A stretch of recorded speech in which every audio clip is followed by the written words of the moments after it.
So, this is another interview for Music Inclusion Coalition, also known as Mike. I'm Nora, the executive director and co founder, and we're here today with Jose. You want to give yourself an introduction, Jose? Oh, hi, how are you? My name is Jose Leon, and I'm a trombone player and currently a trombone professor here in South Florida. Awesome. This one's really special because Jose actually was my teacher when I was in undergrad. He taught me trombone. So, I'm super excited to interview you.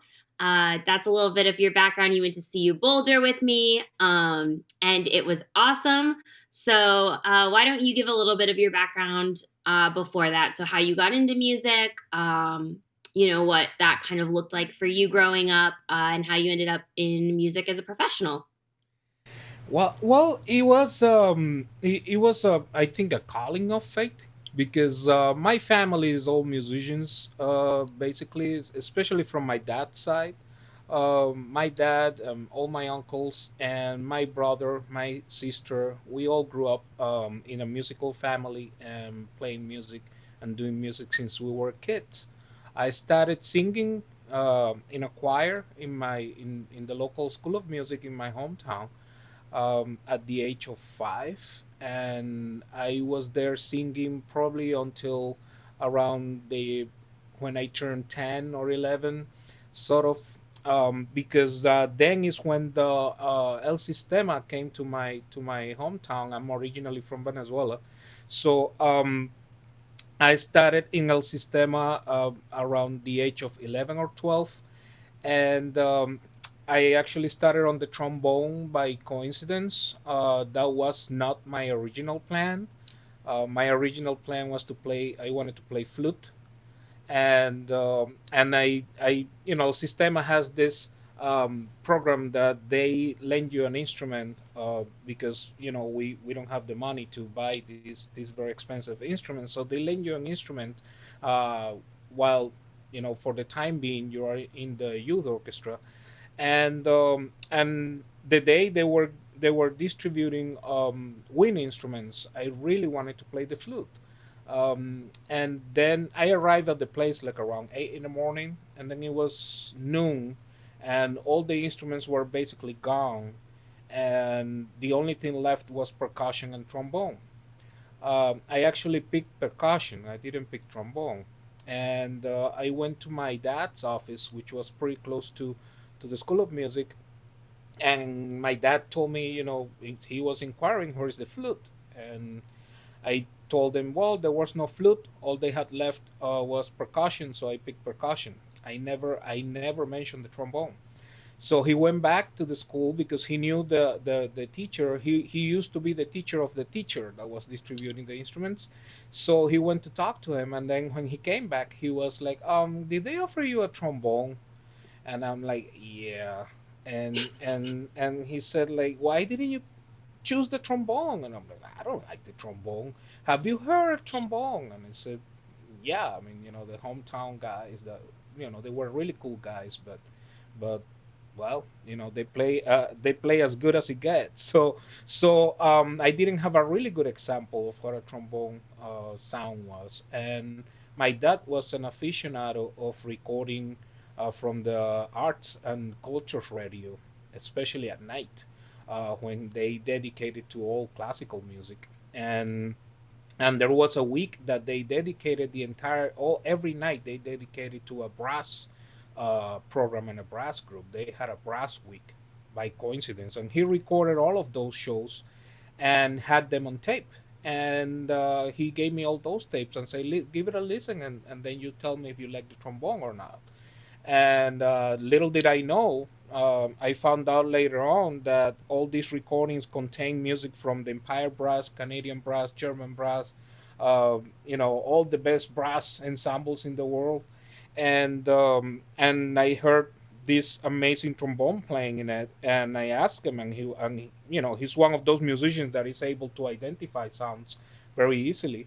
And he told me that's the sound of the trombone. So I basically Monday morning at 7 in the morning, first thing I did was, before going to school, was passing by the School of Music and see the music teacher, and pick up the trombone that was in the same corner that was left on Saturday, and that's how I started playing trombone. And ever since then, I have enjoyed all this uh, experience, basically having a voice that I didn't have before. I basically grew up being a very shy person. I still quite a shy person, and the trombone and my relationship with the youth orchestra was basically the environment I needed to be able to be myself, and you know be able to be actually free. Free from in normal school. Normally shy, kind of nerd person like I was and I still am, was always very suitable for bullying, or for not belong to the big groups or to the crowds, not being popular, being in a corner, like nobody knew who I was. While in the youth orchestra, I was playing trombone, so it was very difficult not to be noticeable. So it was like a total different environment, to the point that most of my childhood friends that are still my friends nowadays are my friends from the youth orchestra. I almost don't have very close friends from my high school life. I basically, all my closest friends from my childhood are all members or former members of the youth orchestra.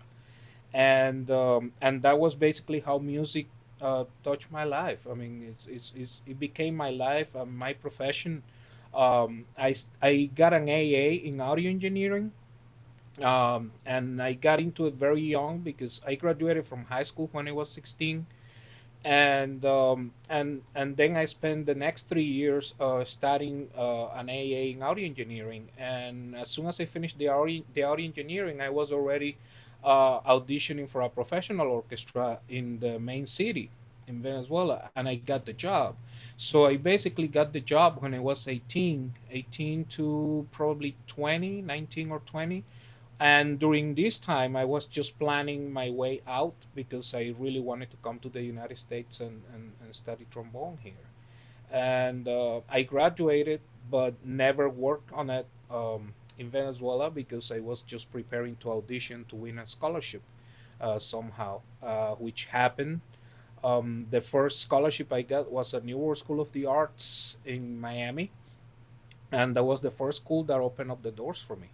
I came to the New World School of the Arts. I stayed there in a special college program that they had in collaboration with the University of Florida Miami Dade College for music students. And thanks to this program, I was able to get into an intensive English class called English as a Second Language, in which I was a part of it for my first year, close to 2 years, my first 2 years here. That had a positive and a little bit of a negative impact in my situation, because the positive was that I was able to come here as an international student, and being able to learn the language, assimilate the culture, and get into the environment and really grow up as a musician from the very beginning. The little not so positive part was that I was pulled behind from my bachelor's because I couldn't take any theoretical class in within the first 2 years. I couldn't take music theory, couldn't take music history, couldn't take anything that was written or reading. Nothing. It had to be only the practical stuff. Okay, well, I could talk about El Sistema in three different stages. The first stage depends of the generation. The previous generations, prior to my generation, they were the pioneers of El Sistema. So basically, they started the whole thing from zero, and they had to go through a little bit more of trouble to be able to make this happen.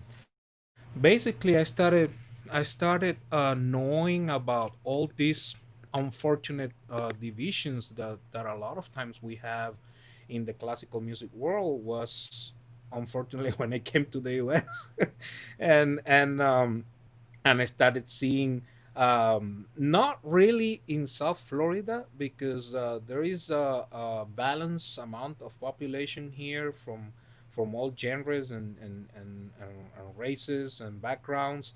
The majority are come from so many places. Also, thanks to the colleges in the areas that receive so many people from all around the world.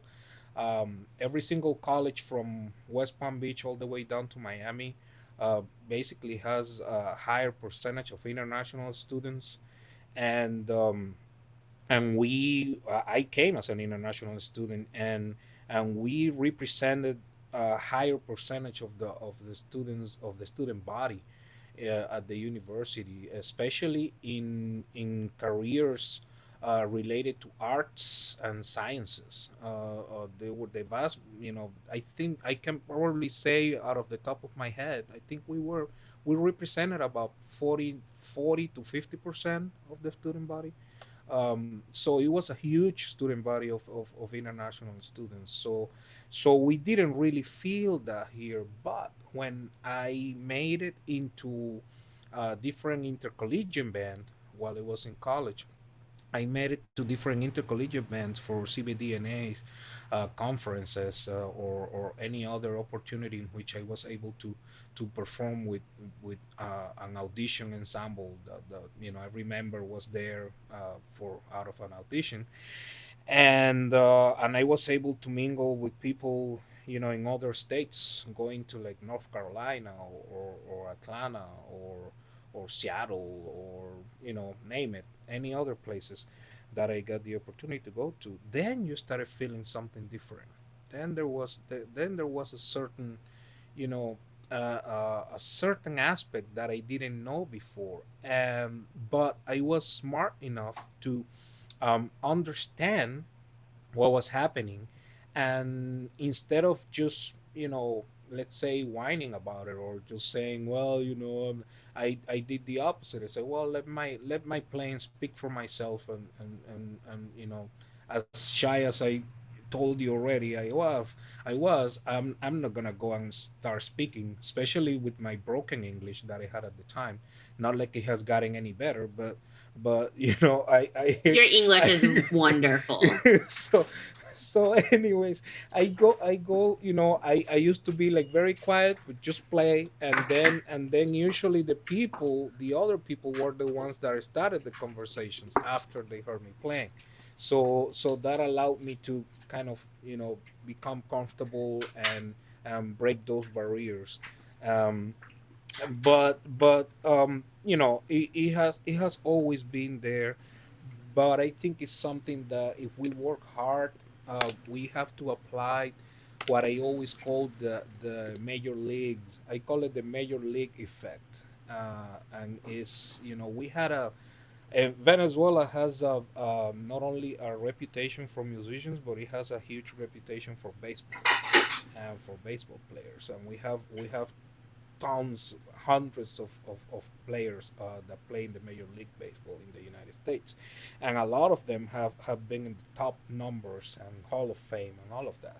So I remember this. I always take this guy as an example. His name is Omar Vizquel. Um, he used to be a shortstop for the Cleveland Indians for many years, and every single year he won the Golden Glove for his position. And I remember I used to say, we gotta be like Omar Vizquel.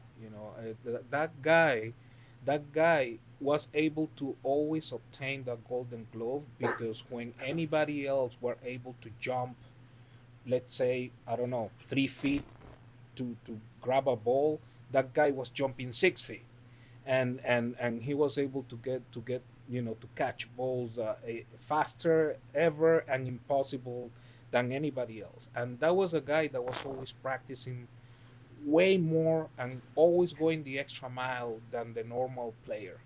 And and I think that in an environment in which there are so many people that do the same thing, the only way to try to be out of that area and to be a little bit above and beyond is to work that extra mile, and we as minorities, we have to work that extra mile and more if we want to be recognized at some point, because otherwise, prejudice is going to speak for us, and we don't have to we should not allow prejudice speak for us. We need to let our actions overcome that prejudice, and being able to be noticeable for our actions, and oh, okay, this guy is amazing, this girl is amazing, okay, and they can do the job, and and that's how we have to approach it. We cannot be comfortable with being just normal, because normal for us is not here. Normal for us means here. Okay, we have to be above normal to be able to be normal. You know what I mean? And that's something that we is there. I mean, it's there. Even the people that say no, they're not. There's always a little something. There's always something there that we have to overcome. And I have always said it. If you want to know if someone has some sort of prejudice or something, introduce them your boyfriend or your girlfriend from other from other race or other, and see their reaction. If they are happy and okay with it, that's great. That's legit. But everybody, no, yeah, I have friends from anything, yeah, but but don't bring me a boyfriend. So that is the point right there. But that is the moment of truth. so so uh, that is the moment of truth. But luckily, the majority of people I have had the opportunity to work with and have opened the door for me have been people that are very open-minded, people that are willing to try and to learn from each other, and that's the most important thing. I think that's one of the main reasons I'm so thankful to CU, because at CU I found open doors all over the place. All my professors, starting from Dr. Stanley all the way on. I mean, they all were open, super open to me, and they gave me the opportunities. And I don't know if it's because I was willing to take them, but I know they did. I know they did, and I will be always thankful, always thankful for the opportunity they gave me. what keeps you in music? Like, what's the thing that always, why do you continue to do it despite any hardships you encounter? What's the thing that always brings you back to music? Well, um, I have a I don't know how to call it. If it is a principle, or if it is a way of life, or if it is a thought. You may tell me how would you like to call it, but this is what I always think, and I have answered the same thing when people ask me, how do you see yourself in 10 years? I love to wake up early every Monday at 7 a.m. max, 7:30 max, um, with a smile in my face, make coffee, and take a shower, and know that I'm getting ready to go do what I like to do.